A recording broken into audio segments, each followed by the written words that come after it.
Good afternoon on a beautiful day in Tempe, Arizona, on this, the 19th of November, 2011, and Dr. Chet Snow's Emergence Conference with the theme of Expanding Reality Beyond 2012.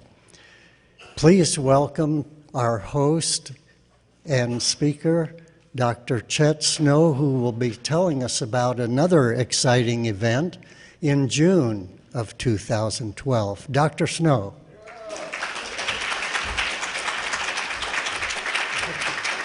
Thank you, Harry. Thank you very much to Harry Hover, who has been one of our conference co-managers for many years, and both he and his wife, we thank them so much for their service over all that time. Thank you.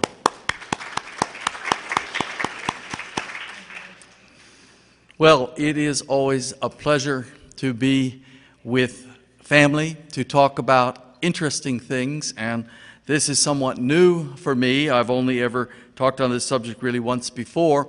But first, this is the cover of my book, Mass Dreams of the Future, and I want to draw your attention to the subtitle, Do We Face an Apocalypse or a Global Spiritual Awakening? The choice is ours.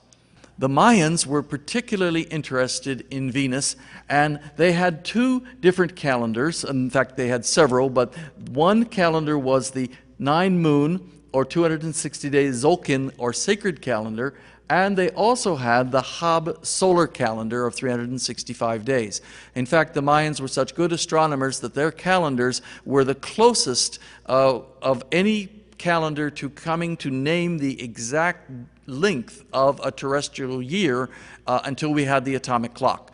They knew really down to very, very precise angle how long an Earth year was. Now, these two calendars, one of which is obviously the period of human gestation, 9 months, 9 moons, 9 months being in the mother, and the solar calendar, so one is a lunar, one is a solar, they interlock and coincide every 52 years, just as you see here, locking wheels.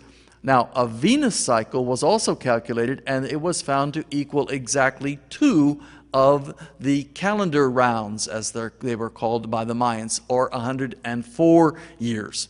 And so we find that the average between the Venus transit is approximately 104 years.